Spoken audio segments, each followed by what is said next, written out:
are now able to get that particular goods and services. So this is one important one important point why price discrimination is very important.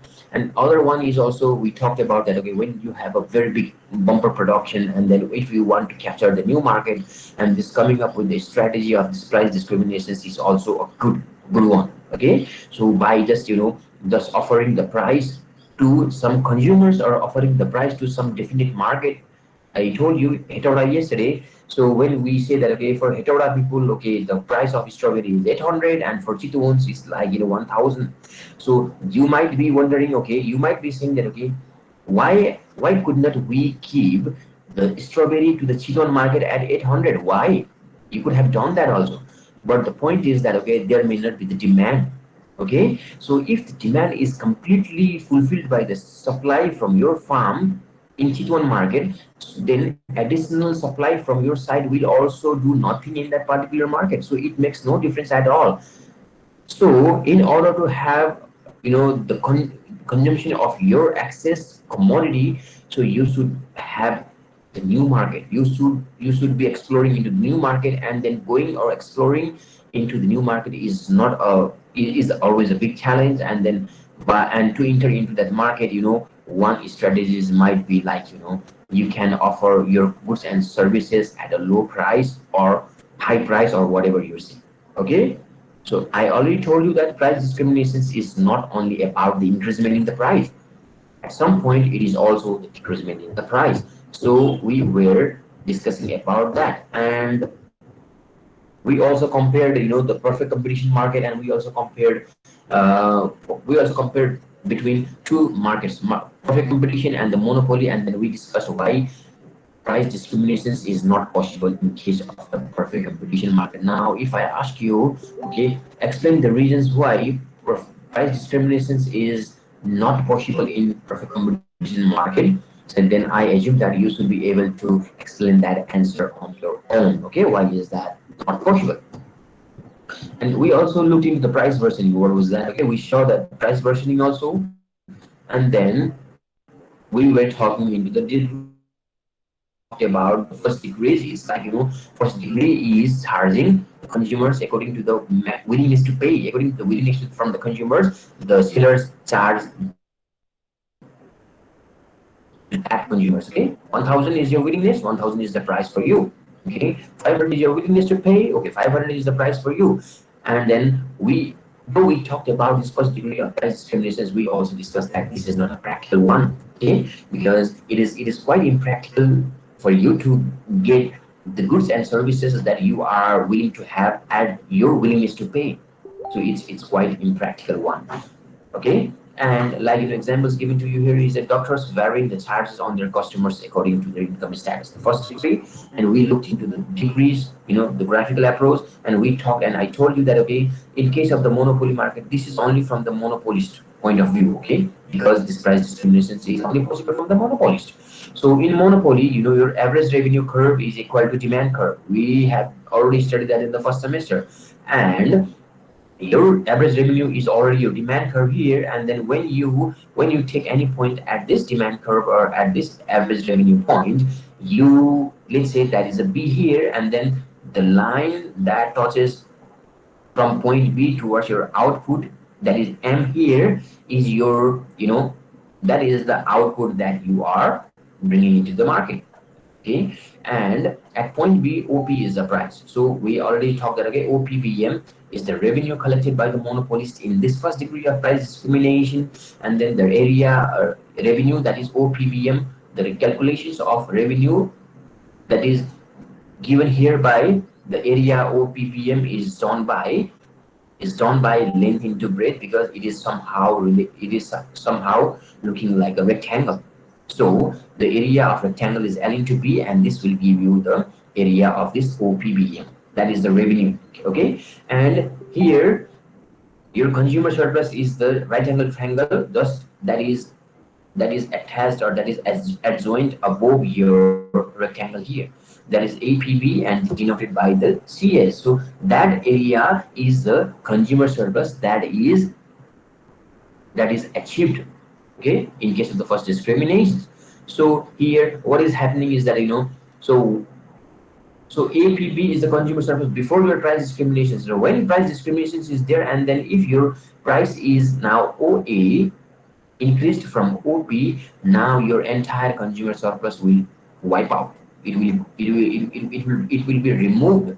Your consumer surplus will be removed, but that area will be there not in the name of consumer surplus, but that will be there as the additional revenue that monopolist would get. So now total revenue after the price discriminations for that particular monopolist is O, A, B, and M, the area. Okay, all these, all the summation of these two geometrical shapes, that is the rectangle and the right angle triangle.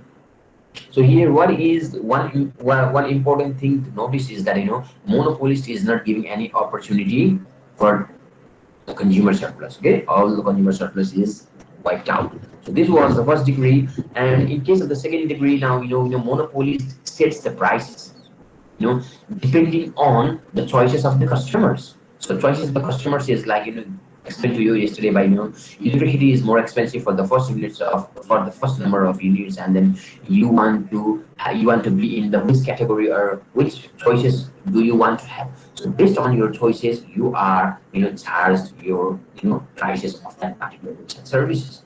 Okay, here one important point to note is that consumer surplus will be reduced, but it will not be wiped out as that we saw in the first degree of price discrimination. Okay, this is the important note that you need to have. And ABC and D is equal to AR, again the demand curve or the average revenue curve in case of the monopolies. And ABC are the any 3 points given in this demand curve, and then at point A your price is the OP1 and quantity is OM1, and similarly point B and point C is giving you the next price and the next commodity. So now if we take the reference as a point C, that okay, this is the point where there is no price discrimination. So at that time, at point C, what is happening here? This point C, in point C, what is happening? In point C, we can see that okay, the area, the rectangle is formed, that is OP3CM3. So this rectangle area is the entire area equal to the revenue collected by the monopolist in case of second degree of price discrimination, and area can be calculated by OP3 multiplied by OM3, because this is rectangle and the area of rectangle is L to B. So similarly, now if we assume that okay, C was the point where price discrimination was not there. So now if you see at points B and then now C, there you can see that okay, the price is a little bit higher than P3. Now this is here the monopolist is charging more price to particular customers. So it means that there is the price discrimination. So what is happening here? The price discriminations is leading you to pay the more price, obviously. Okay, so at that time your output is decreased, and when your price is increased to OP2, that is price discriminations, your area of triangle, before it was AP3C, okay, the bigger right angle triangle, and now it is OAP2 and B, A, B2 and B. So we can see the reduction in the area. See carefully in the graph. Okay, reduction in the area P3, P2, B and C. So this area is reduced when our price discrimination is there. So this area is reduced from the consumer surplus. Okay, so now if that area is reduced from the consumer surplus, then where will that area go?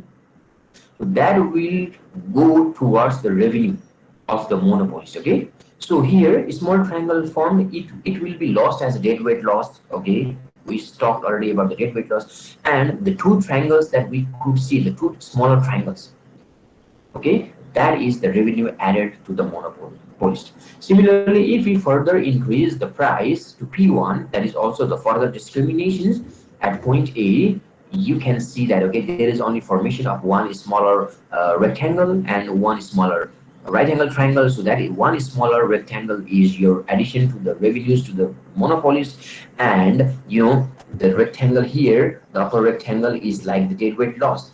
And now the AP1A rectangle, upper rectangle, right angle triangle, sorry, not rectangle, upper triangle, right angle triangle, that is AP1 and A, that that will be your consumer surplus when the price is discriminated up to the point A, or when the price is discriminated at OP1. This is what we talked yesterday. And someone was asking some questions yesterday at the end. Okay, so what was that?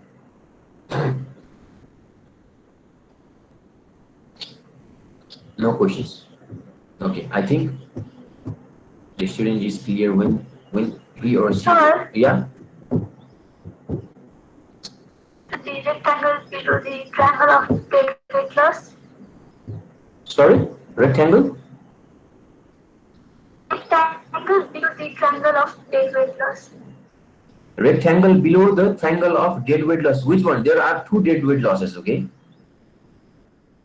First one, you need to B say and point B and C or O, what? and there is no.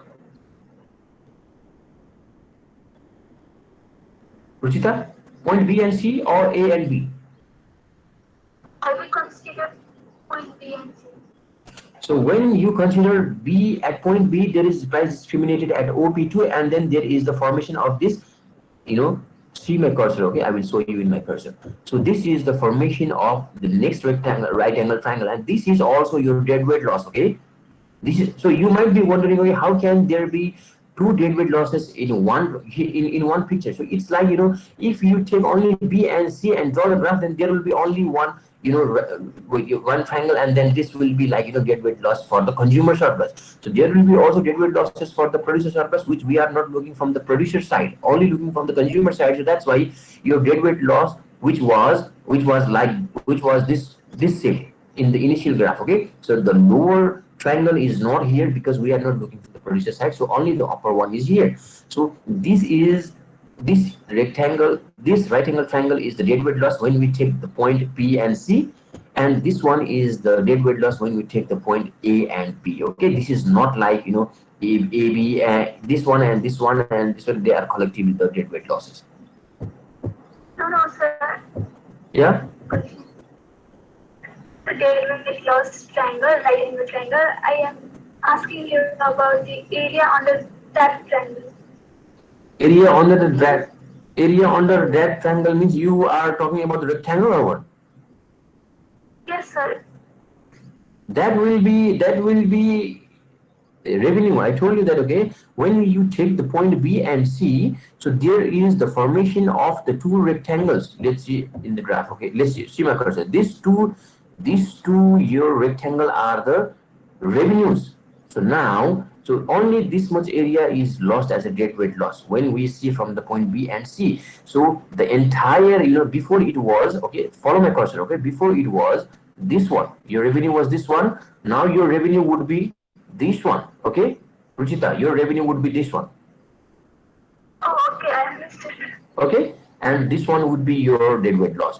And then when we move into the point A, now your revenue will be added by this much amount. Okay. Okay, so now let's look towards the third degree of price discriminations. Now we knew that, okay, first degree, price is set according to the willingness to pay of the consumers. Okay, sellers will set the price according to the willingness to pay by the consumers. Excuse me, sir. Yeah. Uh, sir, I had a question as confused. यो के हुन्छ भन्दाखेरि हामीले यो price discrimination हेर्दाखेरि आउटपुटलाई चाहिँ हेरिन्छ कि हेरिँदैन आउटपुटमा चेन्ज हेरिन्छ कि हेरिँदैन प्राइसमा मात्रै चेन्ज हेरिन्छ Only price. So we are not interested into the output. Okay, quantity of output मा चाहिँ कहिलेकाहीँ चाहिँ कम आउटपुट बेच्दाखेरि पनि प्राइस डिस्क्रिमिनेसन चाहिँ हायर प्राइस चार्ज गर्दाखेरि चाहिँ you are getting more revenues. So we are not interested. Okay, धेरै सामान बिक्दामा मात्रै चाहिँ हामीलाई नाफा हुन्छ भन्ने चाहिँ हुँदैन है रेणुका. Okay. अब यसको मतलब के भयो भन्दा हामीले एन्ट्री हामीसँग पे थ्री प्राइस थियो हाम्रो एन्ट्री आउटपुटको लागि भने अब हाम्रो प्राइस डिस्क्रिमिनेट भएर ओपी टूमा पुग्यो भने हामीले आउटपुट चाहिँ ओएम थ्रीलाई नै हेर्छौँ आउटपुट ओएम थ्री हुँदैन ओएम टू हुन्छ तिम्रो डिक्रिज हुन्छ नि आउटपुट त now OP2 point मा चाहिँ now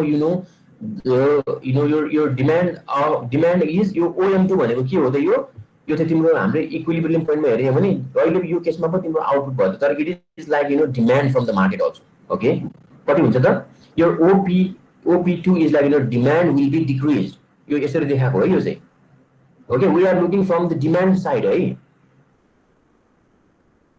हजुर हजुर ओके यो त खालि डिमान्डको साइडबाट मात्र यो भनेको कन्ज्युमरको डिमान्ड हो कन्ज्युमरको डिमान्ड चाहिँ के हुन्छ त OP2 प्राइस चार्ज गर्दाखेरि चाहिँ तिम्रो डिमान्ड विल बी डिक्रिज भनेको यो आउटपुट चाहिँ यो कमोडिटी भए पनि यो चाहिँ डिमान्ड डिक्रिजमेन्टको क्वान्टिटी देखाएको है यो चाहिँ okay okay okay sir thank you okay now let's move towards the third degree now अब थर्ड डिग्रीमा चाहिँ कस्तो कस्तो किसिमले चाहिँ सेलर्सले चाहिँ प्राइस फिक्स गर्छ त so it's like here the basic concept that you need to have is that elasticity of the demand. So now अब फेरि elasticity of demand को टपिक मैले तिमीलाई जुन पढाइसकेँ त्यसैको फेरि perfectly inelastic र perfectly elastic को ग्राफ कस्तो हुन्छ अब त्यो थाहा हुनु पर्यो यहाँनिर चाहिँ है so here what monopolist does is that monopolist divides the customers into two or more classes or the groups okay and कसरी चाहिँ क्लासेसमा चाहिँ डिवाइड गर्छ त based on the elasticity of the demand. So now what is the elasticity of demand? Now I have to ask the question to you all. अब elasticity of demand भनेको के हो अनि कस्तोलाई चाहिँ प्राइस इलास्टिसिटी भन्छ अनि प्राइस इलास्टिसिटी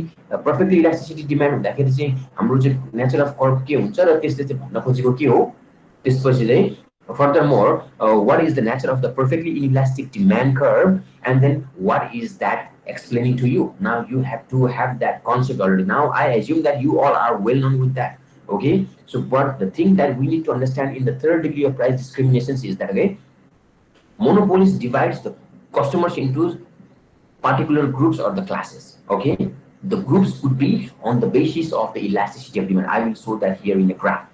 अब इलास्टिसिटीको आधारमा चाहिँ groups is divided for instances कुनै पनि मार्केटमा चाहिँ दुईटा मात्रै चाहिँ एउटा मार्केटलाई चाहिँ उसले दुईटा सब मार्केटमा चाहिँ डिभाइड गर्यो भने एउटा सब मार्केट भनेको चाहिँ के फेरि मार्केटभित्रको पनि मार्केट भनेको है अनि त्यो मार्केटमा चाहिँ एउटा सब मार्केटको चाहिँ तिम्रो डिमान्ड चाहिँ पर्फेक्टली इलास्टिकतिर छ अनि त्यसपछि अर्को सब मार्केटको डिमान्ड चाहिँ पर्फेक्टली इनइलास्टिकतिर छ भने त्यस्तो बेलामा चाहिँ कन्ज्युमरले चाहिँ सब मार्केट एमा र सब मार्केट बीमा चाहिँ प्राइस चाहिँ कति फिक्स गर्दो रहेछ अथवा चाहिँ कति चार्ज गर्दो रहेछ कस्टमरलाई भन्ने कुरो चाहिँ this is explained in your third degree of price discrimination. Okay, here okay elasticity of demand is the main basis for the category of the customers into different groups. Okay, each group is like a separate market. Here okay market भित्रको पनि separate market. Okay, bigger market as in a home and त्यसपछि भित्र पनि सानो सानो मार्केटहरु भएको तर for the sake of simplicity we will only consider here that in one market there is only two sub market भनेर भनिरहेको छौं हामी मान्छौं जस्तै गरेर हामीले डिमान्डको कन्टेक्स्टमा हेर्दाखेरि चाहिँ मार्केट डिमान्डमा हेर्दाखेरि चाहिँ व्हाट डिड वी सी हामीले के हेरेको थियौं त त्यो मार्केट डिमान्डमा चाहिँ हुनको लागि चाहिँ त्यो भित्र भएको कन्ज्युमरको डिमान्डहरु नै मार्केट डिमान्ड हो भनेर पढ्दाखेरि चाहिँ र मार्केटको मार्केटमा चाहिँ जम्मा दुईटा मात्र कन्ज्युमर छ भनेर मानिरहेको थियौ नि हुन त धेरै हुन्छन् नि जस्तै त्यस्तै गरेर चाहिँ यो मार्केटमा पनि सब मार्केटहरु धेरै हुन्छन् तर चाहिँ to put it in a very simple terms we are only considering the two market that is the only idea. Okay अनि what does monopolist do? Now monopolist make some attempt to benefit from the differences in the elasticity of the demand of the product. So monopolist अब यसमा चाहिँ नाफा के कसरी गर्दो रहेछ त उसले चाहिँ elasticity of demand को आधारमा चाहिँ that monopolist is having the benefit here. So here the examples of having the groups or the classes is like student discount ticket. Okay, senior discount, senior citizen discount. Okay, these are the third degree of price discriminations examples. And peak season र off season मा चाहिँ travel गर्दाखेरि चाहिँ प्राइसहरु के हुन्छ फरक हुन्छ. When you are traveling to okay Manang in a peak season the cost of hotel there per room would be like 2000 3000 हुन सक्छ तर off season मा गयो भने चाहिँ के हुन्छ 500 मा 600 मा नि पाइन्छ room. That is also the price discrimination. So त्यो चाहिँ किन चाहिँ तिनीहरूले प्राइस डिस्क्रिमिनेसन त्यो बेला गर्न सक्दैन who can come up with the exam with that would come up with the solutions or some logic explanations why would hotel behave in that way. कसले जस्तै सोल्टी होटलमा गयो ओके सोल्टी होटलमा चाहिँ रुम्सहरु चाहिँ पहिले चाहिँ के हुन्छ पिक सिजनमा जाने हो भने चाहिँ it is very expensive but in the off season तर चाहिँ they are offering the room at the low prices. why the basic idea is that off सिजनमा यसै पनि ग्राहकहरु जाँदैनन् अनि त्यो बेलामा चाहिँ उनीहरुले फिक्स्ड कस्टहरु उनीहरुले इन्कर गरिरहेको हुनुपर्छ. They have to still bear the fixed cost होटलमा चाहिँ काम गर्ने कर्मचारीको स्यालेरी तिर्न पर्यो, ओके, अनि त्यसपछि गार्डहरूलाई तिर्न पर्यो, त्यसपछि मेन्टेनेन्स कस्टहरू चाहिँ लाग्यो, गार्डनरलाई तिर्न पर्यो, इलेक्ट्रिसिटीहरूको चार्जहरू चाहिँ you have to pay that, hotel नै रेन्टमा हो भने रेन्टलाई तिर्न पर्यो। सो त्यस्तो खालको चाहिँ फिक्स्ड कस्टहरू चाहिँ बियर गरिरहेको हुनुपर्छ। अब उनीहरूले चाहिँ they come up with the strategy that okay okay अक्सिजनमा मान्छे नआए पनि हामी अलिक घटाएर दिउँ न त, कम्तीमा चाहिँ त्यसले चाहिँ फिक्स्ड कस्ट त उठाउने गरेर चाहिँ हामीले गरौँ, जसले गर्दाखेरि चाहिँ फिक्स्ड कस्ट उठ्यो भने चाहिँ हामीले आफ्नो चाहिँ पहिला गरेको नाफाबाट चाहिँ हामीलाई घाटा लाग्दैन। तर अहिलेमा चाहिँ यदि हामीले नाफा हामीले डिस्काउन्ट दिएनौँ र चाहिँ हामीले चाहिँ हाम्रो 100% जुन पहिला चार्ज गरेर यतिमै दिइराखेको छ भने कोही पनि कस्टमर आउँदैन, कोही पनि कस्टमर आएन भने हामीले चाहिँ के हुन्छ, त्यहाँनिर चाहिँ हामीले चाहिँ फिक्स्ड कस्ट पनि हाम्रै गोजीबाट तिर्नुपर्ने हुन्छ। तर त्यो फिक्स्ड कस्ट चाहिँ हाम्रो गोजीबाट नतिर्न पर्नको लागि चाहिँ हामीले रुम चाहिँ डिस्काउन्टमा राखिदिउँ न, अफरमा राखिदिउँ, जसले गर्दाखेरि चाहिँ more of the consumers will be attracted. अनि obviously when consumers are attracted डिस्काउन्टमा 50% डिस्काउन्टमा आए तापनि उसको चाहिँ 50% डिस्काउन्टबाट चाहिँ मानौ 20%ले चाहिँ त्यो कस्टमरले तिरेको चाहिँ 50% डिस्काउन्टमा जाँदाखेरि पनि त्यो मध्येको चाहिँ उसले तिरेको जस्तै 10,000को रुम छ भने अहिले जाँदाखेरि 5,000मा रुम पाइयो भने चाहिँ जस्तै मानौ 5,000को चाहिँ अब त्यहाँनिर चाहिँ टोटल फिक्स्ड कस्ट चाहिँ उसको 2,000 मात्रै थियो मानौ, होटलको चाहिँ त्यति मात्रै त हुँदैन, मानौ 2,000 मात्रै थियो भने चाहिँ at that time hotel is still in the profit of 3,000। So this is the strategy why price discrimination is also done. यो पनि एउटा चाहिँ स्ट्राटेजी हो किन गर्ने त, ओके। सो पिक सिजन र अफ सिजन पनि एउटा चाहिँ एक्सप्लानेसन चाहिँ किन चाहिँ डिस्क्रिमिनेसन गर्नको लागि चाहिँ राम्रो एउटा लजिकल एक्सप्लानेसन हुन्छ भन्दा चाहिँ you can come up with from this aspect also. यो एस्पेक्टबाट पनि तिमीहरूले चाहिँ आफ्नो एन्सर जस्टिफाई गर्न सक्छ, okay. So now let's look into the graph. Now let's look into the graph. तीनटा ग्राफ छ अनि हेर्ने त्यहाँनिर चाहिँ तीनटा ग्राफको चाहिँ नेचर, फर्स्ट ग्राफमा हेर्ने, सेकेन्ड ग्राफमा हेर्ने, थर्ड ग्राफमा हेर्ने। यो ग्राफमा के देखाइरहेको छु मैले, here in the first graph it is sub market A. के यसमा के एज्युम गरिरहेछ भने in one market there are only two sub market भनेर हामीले मानेको छौँ है, to put it in a very simple terms, and that sub markets are A and B. अनि सब मार्केट ए भयो, second graph sub market B भयो, third ग्राफमा चाहिँ टोटल भयो। टोटल भनेको चाहिँ के हो त, it's like the aggregate of your sub market A and sub market of B. यो लास्टको थर्ड ग्राफ भनेको चाहिँ summation of your first graph and summation of your second graph is giving you the aggregate third graph. This is what this third graph is showing to you. अनि यहाँनिर के देखिरहेको छु, एउटा चाहिँ लामो स्ट्रेट लाइन देखिरहेछ, मार्जिनल कस्ट कर्भ। अनि अब फेरि यो तिमीहरूको लागि फेरि मैले सोध्छु तिमीहरूलाई, अब यो मोनोपोली मार्केटमा चाहिँ तिमीहरूको average revenue is demand curve and then demand curve is negatively slope, so that's why your average revenue is also negatively slope. अनि त्यसपछि मार्जिनल रेभेन्यू पनि हुन्छ त्यहाँनिर चाहिँ, यो marginal, you know what is marginal revenue है, अब यो कुरा थाहा हुनु पर्यो। अब मार्जिनल रेभेन्यूमा चाहिँ के हुन्छ, मार्जिनल रेभेन्यू भन्छ एभरेज रेभेन्यू चाहिँ जति चाहिँ ओरिजिन भन्दा जति पर गएको छ नि, एउटा नर्मल एजम्पसन के छ भने चाहिँ मोर अर लेस चाहिँ प्रिसाइज चाहिँ हुन्छ हुँदैन मलाई थाहा छैन, तर चाहिँ what we normally say is that marginal rate will be twice steeper than that of the average revenue. Average revenue चाहिँ जति स्टिप हुन्छ त्योभन्दा चाहिँ 2 गुणा बढी चाहिँ यो marginal revenue will be steeper. Steep भनेको के हो, एकदम भिरालो हुने। स्टिप भनेको चाहिँ द्याट हिल इज स्टिप भन्छ नि, STEEP। स्टिप मिन्स एकदम ठाडो। That is what the steep refers to. See here. अब in the first graph, अब हाम्रो यसमा concept चाहिँ के हो त, your price is seller will charge the price to the consumer according to the elasticity of demand. This is the concept here. अब elasticity of demand मा चाहिँ के भएको छ, your average revenue curve होइन, demand curve कहाँ छ भनेर चाहिँ नझुकिने। अब your AR is your demand curve here. So now in the first graph, see here, one by one explain गर्छु। Average revenue मा चाहिँ in the first graph your AR is steeper, अलिकति ठाडो छ है, अलिकति भिरालो छ। भनेको चाहिँ यो कतातिर चाहिँ यो इन्क्लाइन भइरहेको छ, यो इट इज लाइक पर्फेक्टली इनइलास्टिकतिर भइरहेको छ। Perfectly inelastic is your straight line.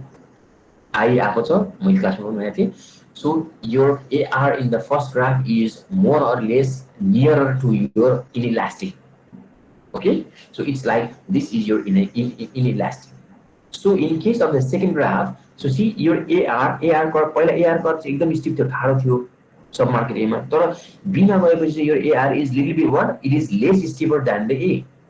अब यो चाहिँ अलिकति पहिला हेरेर मेरो हातमा हेर्नु सबैले, यस्तो हुँदाखेरि पर्फेक्टली इलास्टिक, अनि त्यसपछि यस्तो हुँदाखेरि चाहिँ पर्फेक्टली इलास्टिक भनेर हामीले ग्राफमा पढिसकेको हो। सो अब यस्तो खालको कर्भ चाहिँ now imagine that your curve is moving, मेरो हात हेर्नु सबैले है, see it is moving slowly, it is moving slowly.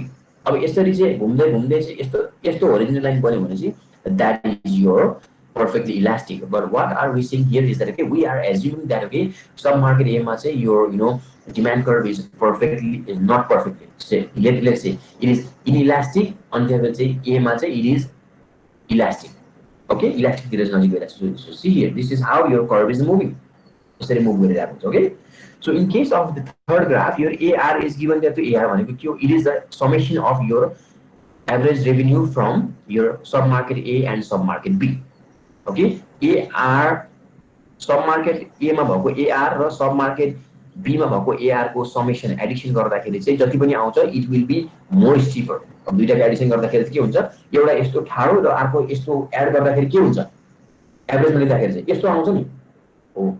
Okay, in between your steep, okay, यो दुईटा बीचको चाहिँ एभरेज रेभेन्यूको कर्वको बीचमा पर्छ your average revenue. So that is your AR. अब CMR भनेको के हो? MR भनेको पनि के हो? MR मा let's move on to the MR. MR is the marginal revenue. Now marginal revenue को concept आफै सम्झिनु पर्छ है. So I told you that okay, marginal revenue is twice as steeper as that of the AR. AR जति steep छ त्यो भन्दा चाहिँ दुई गुना बेसी चाहिँ एकदम steeper हुन्छ भनेर चाहिँ normally economists चाहिँ they come up with that assumptions. It is more or less like that. Okay, so दुई गुनाले चाहिँ भित्र आउने. AR is near, MR is near with the origin. अनि यहाँनिर पनि see here MR को कर्व चाहिँ के छ त? यो ठाडो भएपछि यो पनि ठाडै हुने भयो फर्स्ट को केसमा.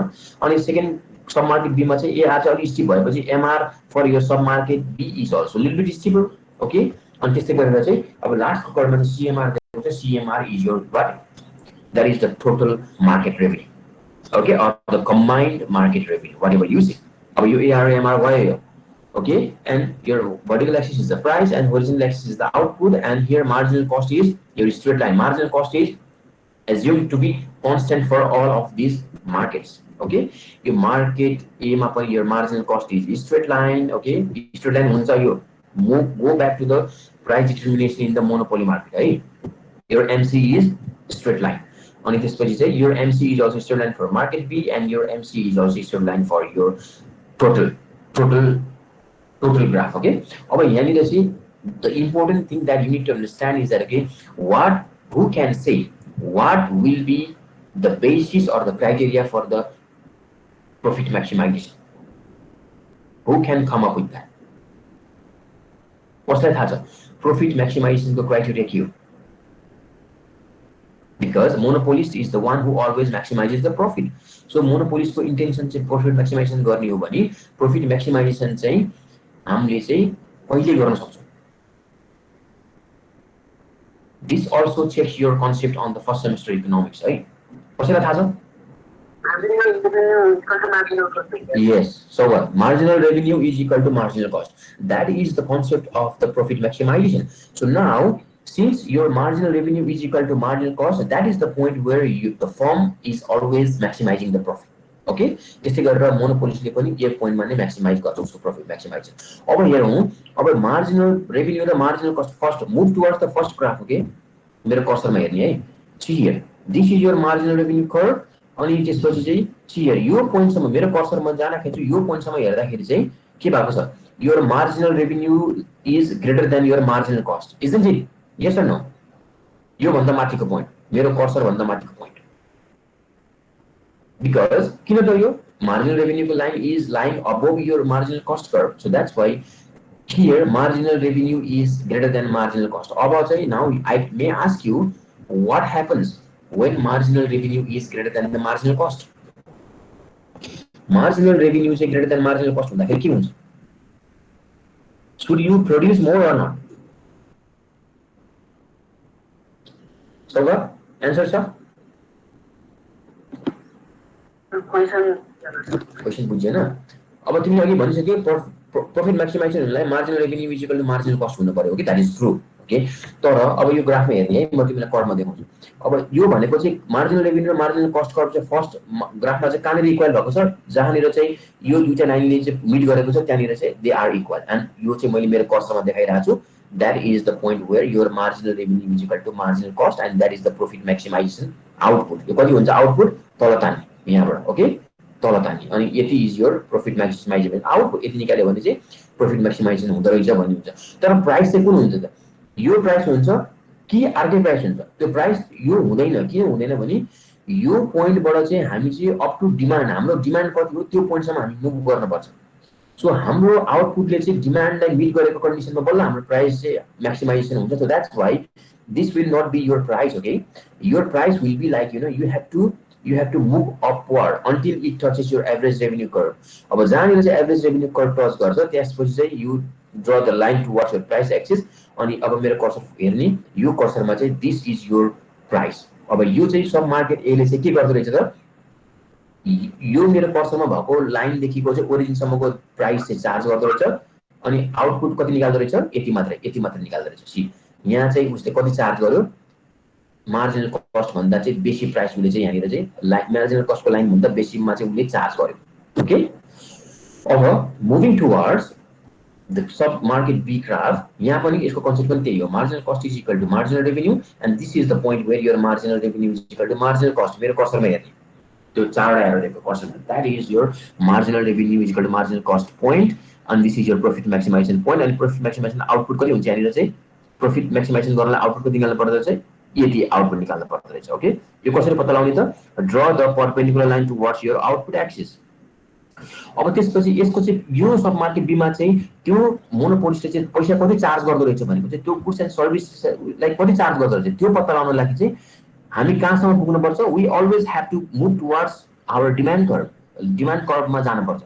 बिकज द्याट डिमान्ड जति छ त्यही अनुसारले नै हामीले आउटपुट निकालिरहेको छौँ। Okay, so you move upward towards this average revenue until it touches at some point. अनि यो पोइन्टमा टच गरेपछि चाहिँ यो कर्सरबाट चाहिँ अब कति चाहिँ प्राइस चार्ज गरेको रहेछ त सब मार्केट बीमा त्यो मोनोपोलिस्टले, यहाँबाट चाहिँ परपेन्डिकुलर लाइन ड्र गर्ने प्राइस एक्सिसतिर, अनि यति प्राइस चार्ज गरेको छ। सी हियर, अब अहिलेको ग्राफमा चाहिँ अलिकति थोरै चाहिँ प्राइस चार्ज गरेर रहेछ, यति मात्र चार्ज गरेर रहेछ भने यहाँ माथिको ग्राफमा चाहिँ फर्स्ट ग्राफमा चाहिँ कति चार्ज गरेको थियो, उसले चाहिँ हायर प्राइस चार्ज गरेको रहेछ। See price is discriminated here.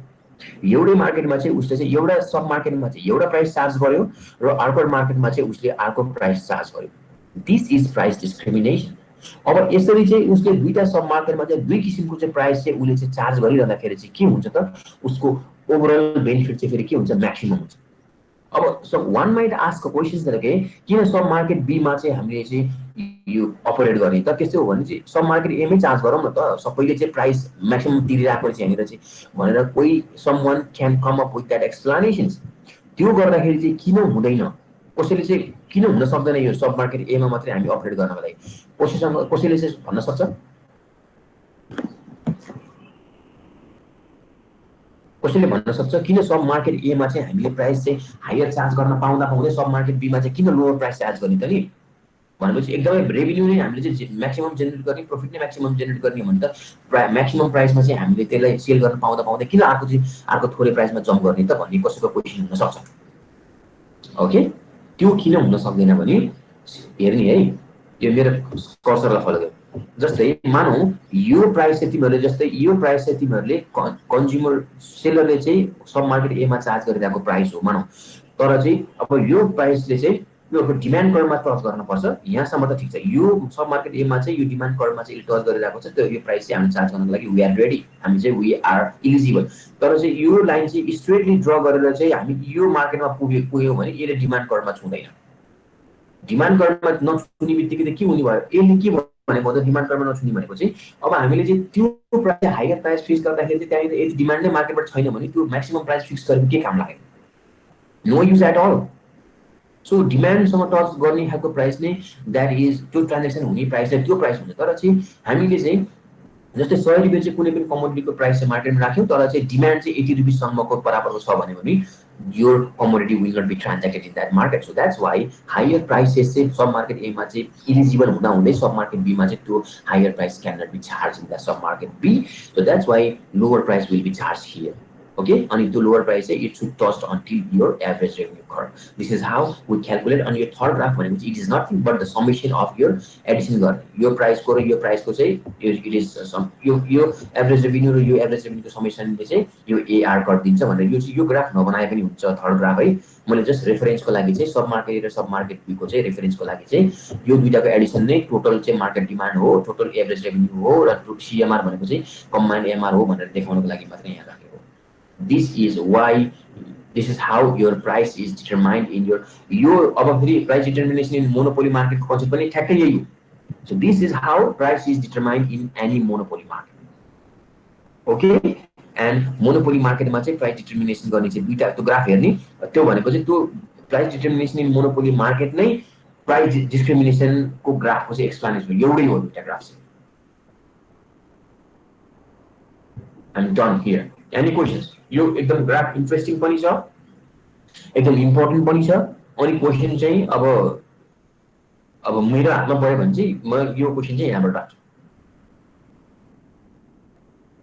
अब अघि सौगातले भनिरहेको थियो, मैले सोध्दा सोध्दै म डिबेट भएँ है, marginal revenue is equal to marginal cost हुँदाखेरि प्रॉफिट मैक्सिमाइजेशन हुन्छ भन्दा थियो. So what happens when your marginal revenue is greater than your marginal cost, or what happens when your marginal revenue is less than your marginal cost? सौगात त्यसले marginal revenue चाहिँ marginal cost भन्दा थोरै भयो भने के अरे बेनिफिट नभएर loss हुन्छ, त्यसको लागि चाहिँ प्रोडक्सन घटाउनु पर्ने हुन्छ. Oh, that is the explanations. Okay, marginal revenue is less than marginal cost. So what will be your explanations when your marginal revenue is greater than your marginal cost? So what again? Output बढाउनु पर्ने. Good. जबसम्म चाहिँ तिमीहरूले extra output चाहिँ तिमीहरूले बढाइरहँदाखेरि तिमीहरूले त्यो extra output बढाए बापत चाहिँ तिमीहरूको चाहिँ त्यो extra output increasement in the extra आउटपुटले तिमीहरूलाई चाहिँ एडिसनल रेभिन्यू चाहिँ जेनेरेट गरिरहेछ. More and more marginal revenue is चाहिँ greater than your marginal cost छ भने why not to add more and more, किनकि हाम्रो objective is your profit maximization. So एउटा इनपुट चाहिँ एउटा आउटपुट बढाइरहँदाखेरि चाहिँ हाम्रो त्यो एउटा आउटपुट चाहिँ एडिसनल वान आउटपुटले चाहिँ योर मार्जिनल रेभिन्यू चाहिँ के गरिरहेको छ, is always greater than your marginal cost छ भने पनि त्यो कन्डिसनमा चाहिँ you should never stop production, you should keep on producing more and more. तर कहाँसम्म प्रोडक्सन गर्ने त, जहाँसम्म चाहिँ त्यो पोइन्टसम्म चाहिँ प्रोडक्सन गर्ने जुन बेलासम्म तिमीहरूको मार्जिनल रेभिन्यू र मार्जिनल कस्ट चाहिँ बराबर हुँदैन. ओके, समवन माइट से हैन म त मार्जिनल कस्ट मार्जिनल रेभिन्यू चाहिँ मार्जिनल कस्ट भन्दा कमै भए पनि म चाहिँ बढाउँछु भनेर भन्ने चाहिँ कसैले भन्दा, तर त्यो बेलामा के गर्ने त, that would not be the rational decision. Okay, त्यो बेलामा चाहिँ के गर्ने त, rational decision would be like you have to decrease your output. यो एकदम इम्पोर्टेन्ट छ है. This is how MR is equal to MC हुँदाखेरिको कन्डिसन यदि हुन्छ भने एमआर ग्रेटर देन एमसी र एमआर लेस देन एमसी को कन्डिसन पनि हुन सक्छ नि भनेर चाहिँ you have to explain this in that way. ल, I am done with that. I am done with the price discrimination talk.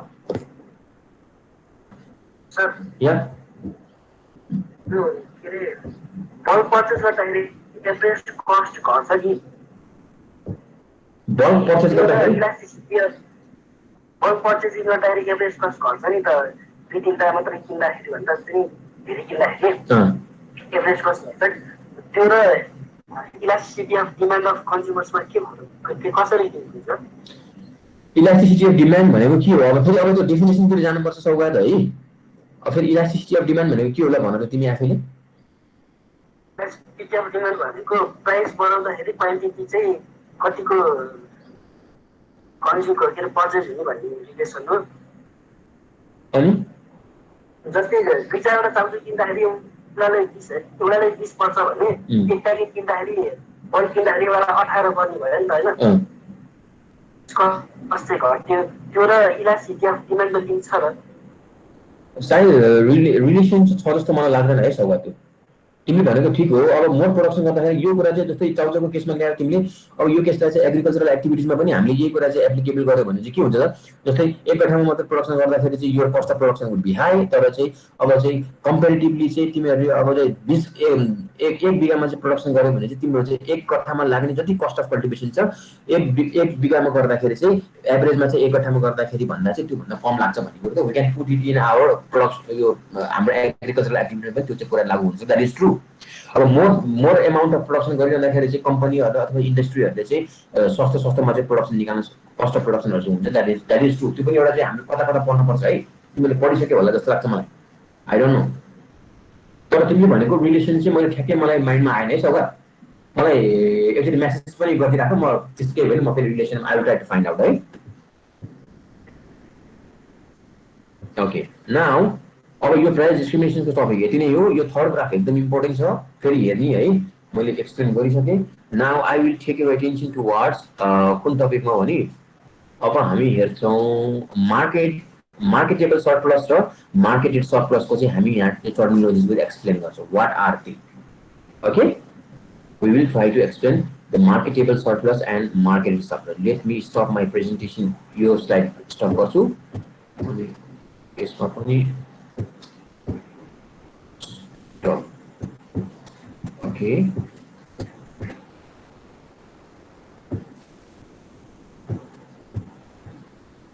पढाएको बुझिरहेछ कि बुझिरहेको छैन? ग्राफ एकदमै टफ छ है, बुझ्यो भने एकदम इजी छ। फेरि बुझ्दाखेरि एकदम इजी छ, नबुझ्दाखेरि पनि त्यही कुरो चाहिँ इट इज लाइक हुन्छ नि, it is not my cup of tea भन्छ है कोहीले, त्यस्तो हुन्छ है कोहीलाई। Marketable surplus and marketed surplus is the next terminologies. यसमा चाहिँ यो भयो। ओके,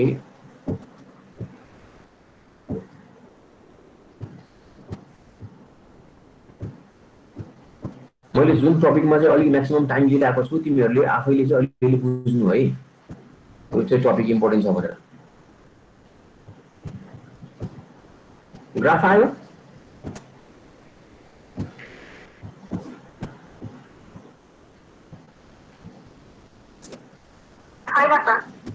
छैन? क्लोज गरौँ त, सेयरिङ भइरहेछ नि फेरि मेरोबाट।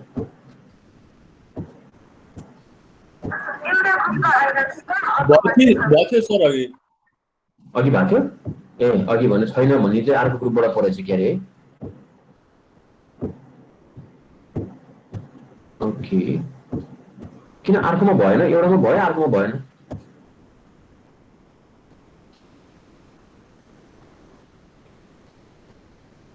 अर्कोमा सेयर नै भएन त, एउटामा मात्रै भयो अर्कोमा भएन है।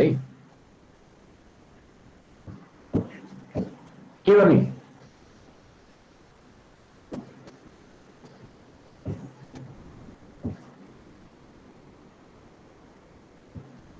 इन्टायर स्क्रिन सेयर गर्छु अनि it can go straightly from producers to the consumers, can go from producers to the retailer and to consumer, and अर्को distribution channel मा चाहिँ producers, wholesaler, retailer र consumer हुन सक्छन्।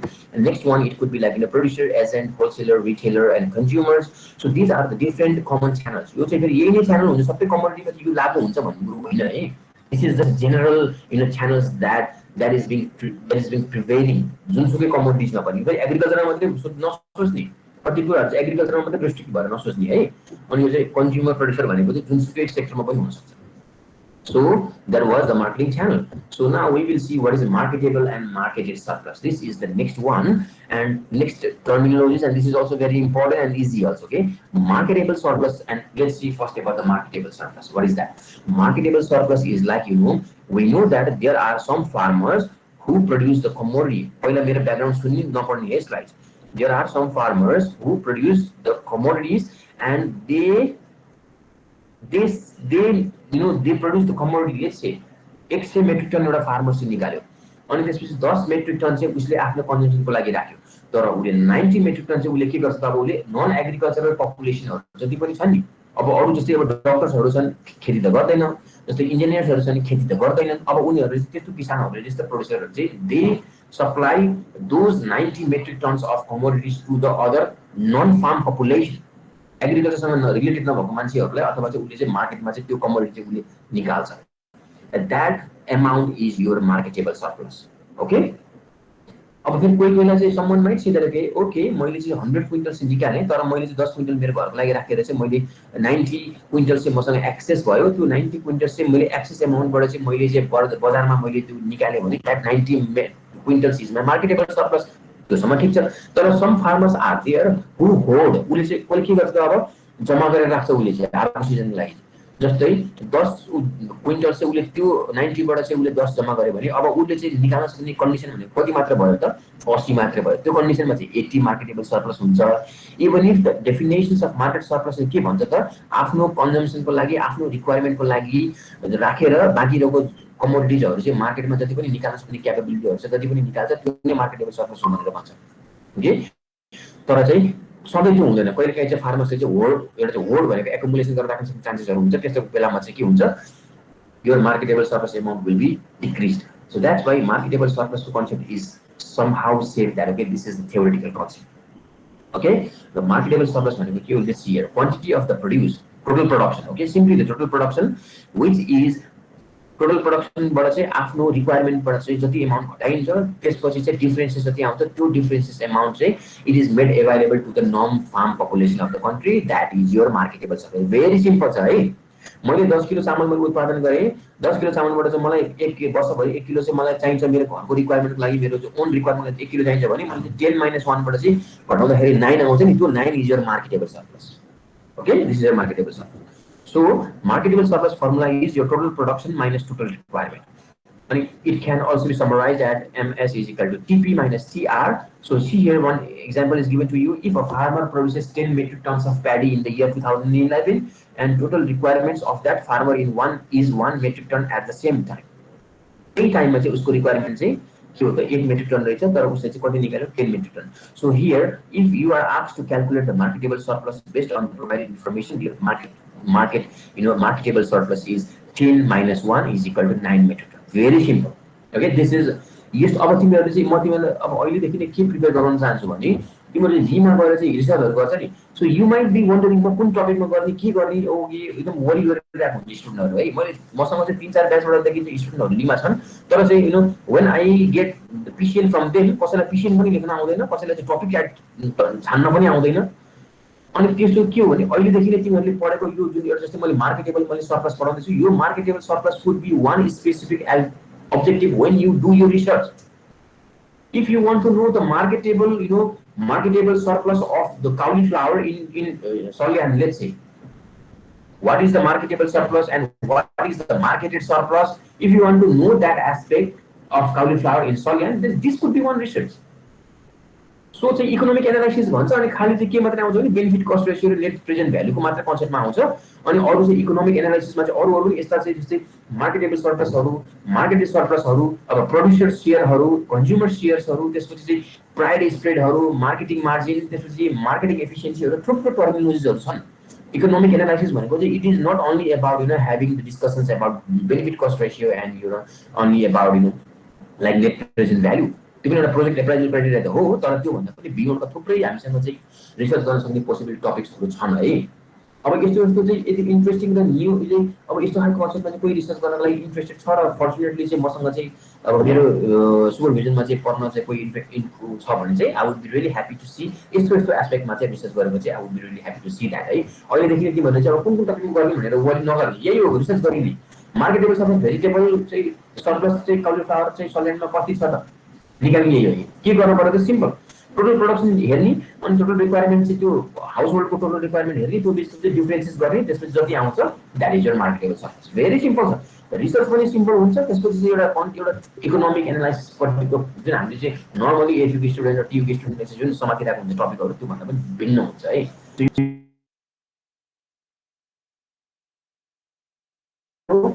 Okay, marketable surplus अहिले मैले भनिसकेको why is this theoretical concept because sometimes farmers may hold some amount from marketable surplus and may not sell entire amount.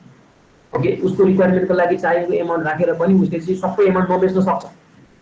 Okay, कति एमाउन्टहरु राख्न सक्ने कन्डिसनहरु हुन सक्छ. So that is your marketable surplus. About what is marketed surplus? Our marketed surplus it is more realistic concept. Okay, so what is happening here? Your quantity of the produce which the producers actually sells in the market irrespective of the requirements. यो भनेको के त जस्तै मैले चाहिँ 10 metric ton चाहिँ मैले मार्केटमा मैले मेरो प्रोडक्सनबाट चाहिँ मैले प्याडी निकाले र मैले चाहिँ मेरो रिक्वायरमेन्टको लागि कति पनि नराखिकन चाहिँ मैले 10 मेट्रिक टन चाहिँ मैले मार्केटमा बेचे भने चाहिँ that is no marketed surplus. अब चाहिँ तपाईले कति फलाउनु हुन्छ सोध्ने किसानलाई हाउस होल्ड सर्वेमा तपाईले कति फलाउनु हुन्छ ओके कति फलाउनु हुन्छ 100 किलो ओके कति बेच्नु हुन्छ अब हैन मैले त घरमा 10 किलो चाहिँ राखेर मैले 90 किलो चाहिँ बेच्छु भने that 90 kilo is going to be your marketable surplus. अनि कोही फार्मरले के भन्छ भने हैन म त 100 नै बेच्छु मलाई त पैसा चाहिरहेको हुन्छ त्यही भएर मैले चाहिँ काउली चाहिँ मैले त्यस्तो गर्दिन मेरो कस्ट रिक्वायरमेन्टको लागि मैले 100 नै बेचिदिन्छु भने this 100 is going to be your marketed surplus. मेरो रिक्वायरमेन्टलाई चाहिँ मैले ध्यान नदिकन नराखिकन चाहिँ मैले के गर्छु त I sell the entire amount. अब यो चाहिँ कस्तो कस्तो बेसमा चाहिँ कुरामा चाहिँ यो हुन्छ फेरि कहिले चाहिँ यो चाहिँ मोर पेरिसेबल गुड्सहरुमा चाहिँ यो कुरा एप्लिकेबल हुन्छ है. जस्तै अब हामीले होल्ड गर्न नसक्ने कन्डिसनको गुड्सहरु हुन्छ नि जस्तै दुधहरु माछाहरु हामीले हार्भेस्ट गरिसकेपछि चाहिँ दुध जस्तै हार्भेस्ट गरेर चाहिँ त्यति बेला चाहिँ हैन ए म त 10 लिटर चाहिँ मेरो घरबाट चाहिँ भैँसीले दुध दिन्छ तर म चाहिँ 1 लिटर त मैले राख्छु नि त भनेर भन्छ भने त्यो ठिक छ त्यतिखेरसम्म यु क्यान पुट द्याट मैले राख्न पाउँदैन भनेको होइन है. तर चाहिँ कुनै कुनै चाहिँ नर्मली चाहिँ perishable goods condition we cannot we cannot hold, we cannot store that. Until we have to sell the entire amount of the commodity to the market. So that entire amount of commodity is going to be your marketed surplus. If the farmer, example is given to you, if the farmer produces 10 metric tons of paddy and sells the entire 10 metric tons of in the market, then your this 10 metric tons of paddy is marketed surplus. Okay? It's very easy, sir. And you टपिकहरु पनि कसैले चाहिँ अब possible चाहिँ लीको लागि चाहिँ गर्न सक्ने रिसर्चको चाहिँ एउटा पोसिबल स्पेसिफिक अब्जेक्टिभ बनाएर राख्न सकिन्छ अनि नोट गरेर राख्ने कोही इन्ट्रेस्टेड हुन सक्छ. Now marketable surplus will for you, marketed surplus will for you. Now we will see, okay, what happens when marketed surplus is equal to marketable surplus, and we will see what happens when marketed surplus is less than marketable surplus, and we will see what happens when marketed surplus is greater than marketable surplus one by one. But quickly also, next class will